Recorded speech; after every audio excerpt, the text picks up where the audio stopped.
of the African savanna on safari, looking for...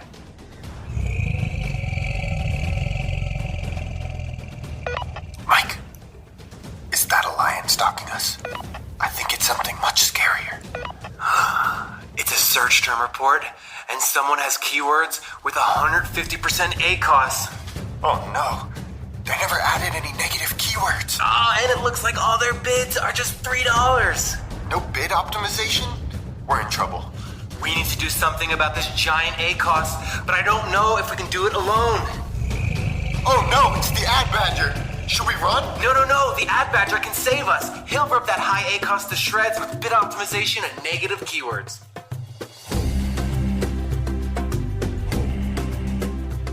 What's going on, Badger Nation? It's Mike and Brett from Ad Badger, and you're listening to the PPC Den Podcast, the world's first Amazon PPC advertising podcast, and your source for all of the tips, tricks, and optimization strategies you need to get the most from your Amazon ads. What's going on, everybody? Welcome back to the Amazon PPC Den. It is your boy, Mike. And as always, I'm joined by my co-host, Brett. Brett, how are you doing today? Great as always. I hope everyone's day is going well. Today, we have a pretty interesting topic, and that's going to be indexation and how that affects Amazon PPC. Right. This is a topic that I am very excited to learn more about from you, Brett.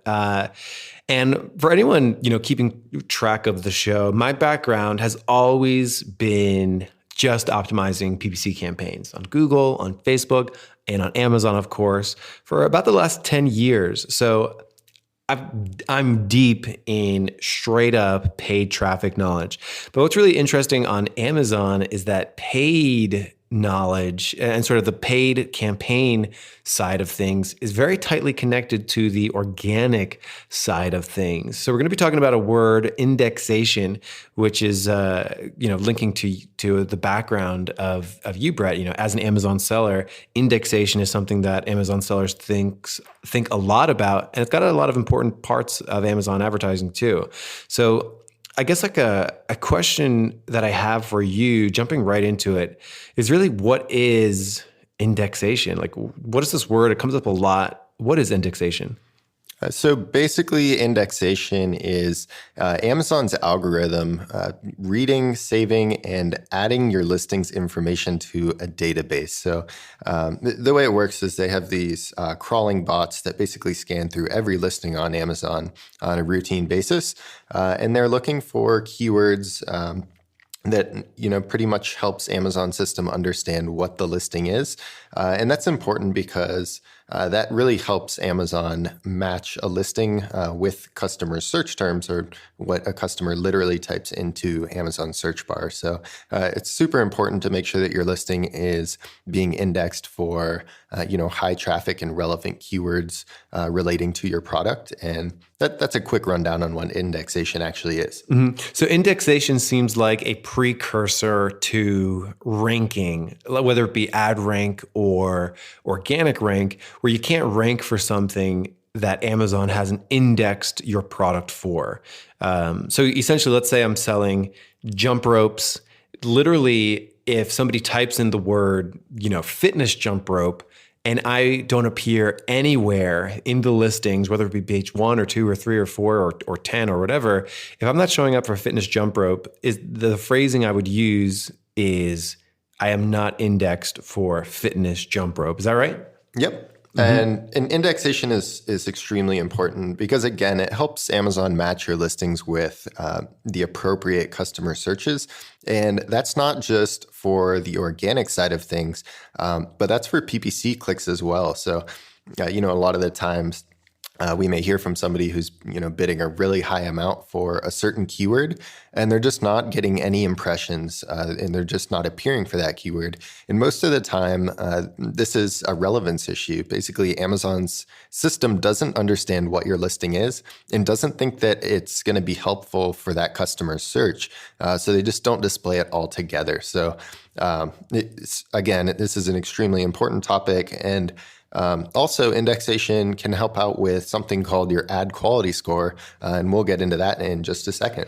Right. And we do hear that quite a bit where it's like, oh man, I'm bidding $1, $3, $5, $10. I'm just barely getting impressions, potentially 0 impressions. I think that's exactly it. You can't have, you can't sell a jump rope and then necessarily get, even if I were to go into Amazon and actually bid on a keyword that's completely irrelevant or that I'm not indexed for, I can't expect to get impressions for things unless Amazon knows what it is that the thing I'm selling is. And this makes total sense, right? Like Amazon is trying to reduce the amount of clicks that someone needs to take in order to purchase. So it always wants to serve the most relevant, the most fitting products for whatever the search is. So, if it doesn't think it's relevant, it's not even going to throw you into the contest to even get the click in the first place. So this is so indexation is really like a precursor to whether you're going to rank for something organically. First you got to make sure, does Amazon even think this word applies to my product? And you're not going to be able to get traffic from it on the paid side of things unless, again, Amazon thinks that you are relevant for whatever that search is. So there's some pretty cool sort of thought process that happens for this. And, Brett, I have a question for you. It's really, like how tough is it to get indexed for, maybe before we get to like long tail terms, but maybe just for like head terms, like words that are like 1 and 2, keywords that are like 1 and 2 words. So if I am selling that jump rope, I'm just talking like the word jump rope or like men's jump rope or fitness jump rope, sort of like 1 to 3 word phrases. How difficult is it for the average person to get indexed for some of their most obvious relevant terms? So it's actually not difficult at all. There are a few parts of your listing which basically get you indexed, so you can play around with those. We'll talk about those later in the episode, but you can pretty much go into those parts of your listings and enter those keywords, and you'll, for some of these areas you can put these keywords, you'll actually be indexed instantly. So one cool way to check that is you can go into Amazon search bar and you can type in your ASIN first and then hit space. And then type in the keyword that you want to see if you're indexed for, and that will quickly show you if you are indexing for a certain keyword or if you're not. It's pretty cool. So it makes sense about the sort of the head keywords, the obvious things that are 1 to 3 words. What about for very long tail stuff? So let's say I'm selling that jump rope and someone types in some crazy long tail search of like, men's fitness jump rope, turquoise, 6 foot,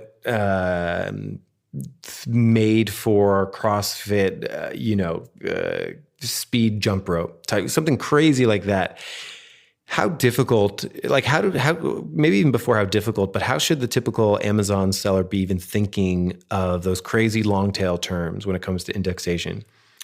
So again, you can get get indexed really quickly for pretty much any of those search terms that you can think of. But it is important to determine which one of those is actually worthwhile to be indexed for, because as we'll talk about, there are limits in a lot of the fields which you can fill out in your listing. So I'll just quickly run through these before we get into too much detail about them. But there's the title, the bullets, and then you have backend keywords in your listing. So there's 2 fields in the backend keywords. One of them is subject matter, and the other is search terms. So all of these things are limited by a certain number of characters, so it's important to kind of choose wisely. You definitely want to put the highest traffic and most relevant keywords in there first, and then if you have some extra space and you really want to rank for some crazy long tail keywords, then you could definitely go and add those, and you can get indexed right away. You won't be on the first page or anything like that unless it's very low traffic, but you can get indexed right away, and you can go back in Amazon search maybe 20 pages or something and see your listing showing up right away. Right. So for those back end keywords, paid traffic is more than just the clicks and the revenue and the ad spend that you're getting.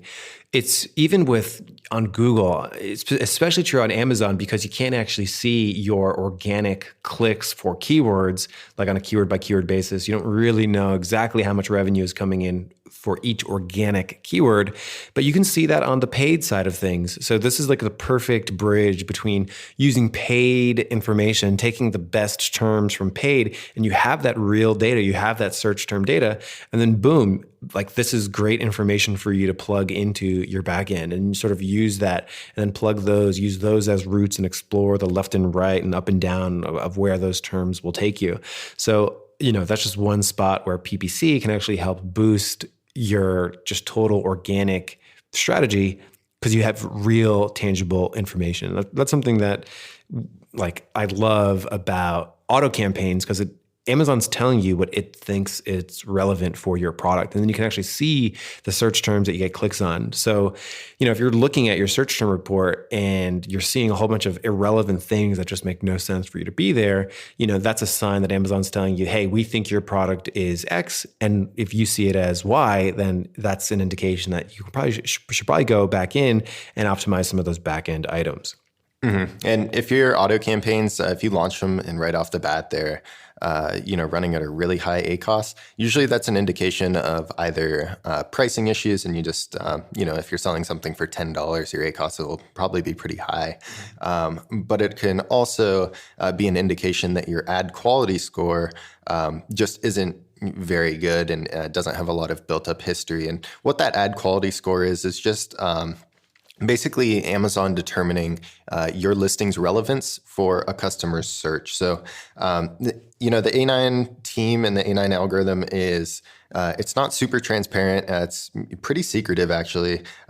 We've heard that they don't even really talk to a lot of other people inside of Amazon even. But, just through tons of anecdotal evidence, we can kind of surmise that ad quality score definitely improves the more conversions that you get, with certain customer search terms that actually end up converting.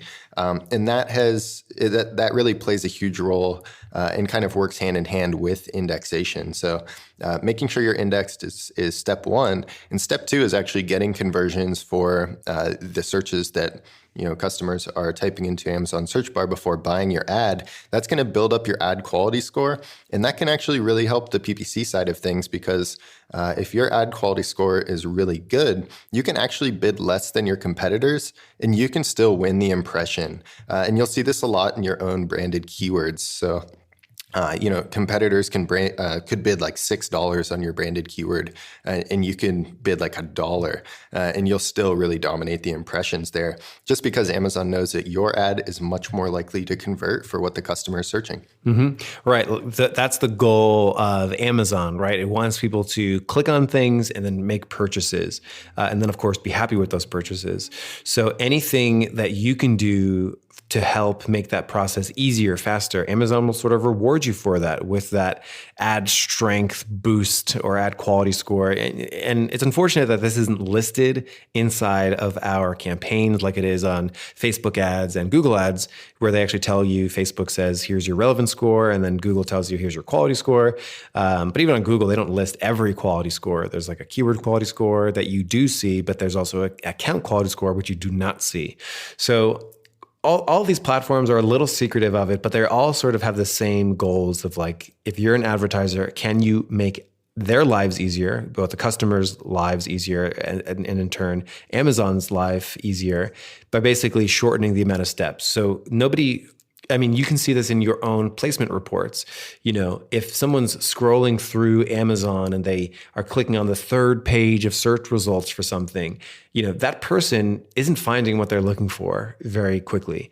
But if they sort of make a search, if they see it, they click it, they buy, Amazon's going to reward you. So, with your click-through rate, if your click-through rate is strong, if your conversion rate is strong, if your sort of revenue per click that you're giving Amazon is strong, they're going to reward you with a good quality score. And this all leads into the indexation part of it. So think of it this way, if you have an auto campaign that you're showing up for a whole bunch of wildly different things than what you actually really want to show up for, that Amazon's going to penalize you basically and sort of say, hey, your product doesn't have good indexation. points. We don't really know what you should be appearing for. We tried showing you for a whole bunch of different things. People aren't clicking on it. We're going to start to sort of throttle that listing until you clean it up. And the thing to know about that, even in your auto campaign, do not forget a search term report is not every impression that you have appeared for. It is just the clicks that you have gotten. So for example, if I am selling that men's fitness jump rope and I'm showing up for like playground jump rope or children's jump rope or something like that because of an indexation issue, that I'll never know if people don't actually click on it. And why would they? If they're typing in children's jump rope and my sort of CrossFit jump rope appears, they're probably not going to click on it, and I'll probably never know.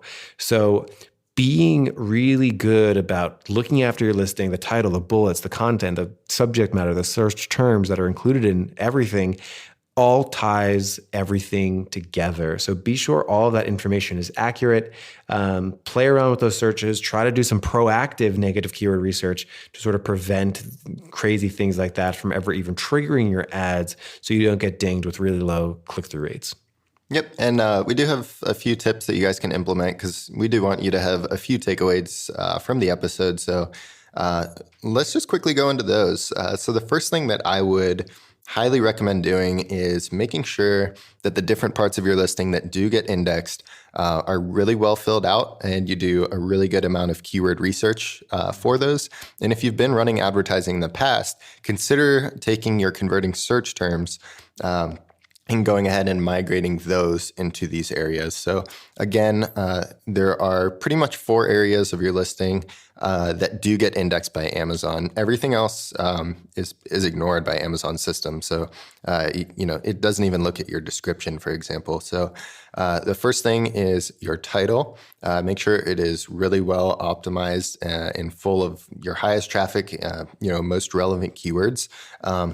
And this is a bit of a yin and yang between really good conversion-based design that appeals to people's cognitive biases and their emotions.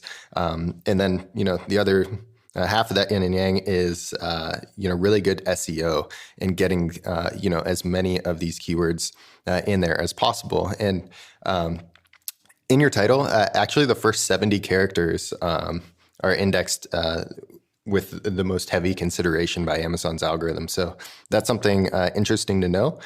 Make sure that you really focus on the first 70 characters there. When it comes to your bullets, make sure that those are filled out to the max. You really want to use as much space as Amazon allows you there. And again, you want to make sure that these, there goes intercom again. You want to make sure that these are extremely well filled out. Highest traffic, most relevant keywords again, and really fill these out, guys. That is really valuable real estate, and everything that's in there will be indexed.